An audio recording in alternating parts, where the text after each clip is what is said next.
Sobriety is more than the mere absence of substances. It is a profound realignment of life, a surrender to a higher power who promises peace and restoration. My journey to believe in the concept of sobriety was not just about breaking free from addiction. It was about learning to place all things in God's hands. The Serenity Prayer became my lifeline. God, grant me the serenity to accept the things I cannot change, courage to change the things I can, and wisdom to know the difference. These words taught me the profound power of surrender. Sobriety is not something I could achieve through my strength alone. The prayer reminded me that there are things beyond my control. Those being forces, circumstances, even my own impulses. But it also reminded me that God gives me courage and wisdom to make decisions within my power. Trusting in His guidance allowed me to let go of the burdens that were never mine to carry. The Bible became a source of immense strength and hope on this journey. Proverbs 3 verses 5 to 6 encourage me. Trust in the Lord with all your heart, and lean not on your own understanding. In all your ways acknowledge Him, and He shall direct your paths.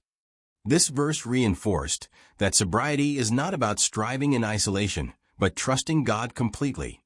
When I acknowledged Him and placed my struggles and fears into His hands, I found clarity and direction. I no longer felt alone in the fight. I had a divine companion walking with me every step of the way. Matthew 11 verses 28 to 30 further deepened my understanding of surrender. Come to me, all you who labor and are heavy laden, and I will give you rest. Take my yoke upon you and learn from me, for I am gentle and lowly in heart, and you will find rest for your souls. For my yoke is easy and my burden is light. This passage was a turning point for me. It reminded me that God does not desire for me to carry the weight of addiction, shame, or hopelessness. Instead, He offers rest, peace, and a lighter burden, placing all things, my pain, my fears, and my desires, in His hands allowed me to begin anew, through prayer, meditation, scripture, and the support of others on the path of recovery. I discovered that sobriety is a daily act of faith. It is waking up each morning and committing to trust God with my weaknesses. It accepts that His grace is sufficient for me. For His power is perfect in my weakness. 2 Corinthians 12 verse 9. Sobriety is no longer just a struggle. It has become a testimony of what God can do when we surrender fully to Him. Each day, as I lean on the Serenity Prayer and God's promises, I grow stronger in faith and purpose, living proof of the peace and freedom that come when we place all things in God's hands. This reflection weaves together the acceptance prayer of Alcoholics Anonymous with biblical wisdom. Acceptance is the answer to all my problems today.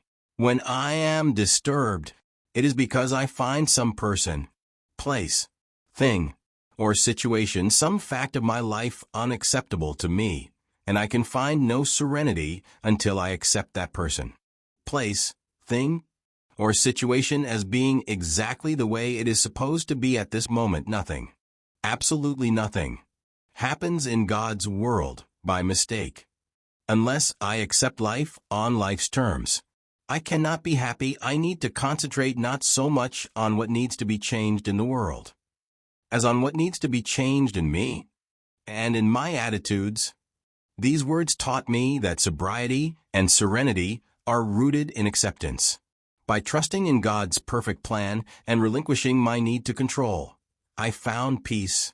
When I focus on what needs to be transformed within me, my attitudes, my reactions, and my faith, rather than what I wish to change in the world, I discover a joy that transcends circumstances. Living in acceptance and grace brings a sense of peace that I celebrate. Surrendering to God's will transform sobriety from a mere struggle into a daily renewal of my commitment, demonstrating the profound power of this choice. References: Thomas Nelson, 1982, Holy Bible, New King James Version. Thomas Nelson, Alcoholics Anonymous World Services. 2001, Alcoholics Anonymous, the story of how many thousands of men and women have recovered from alcoholism, 4th edition. Alcoholics Anonymous World Services, Incorporated.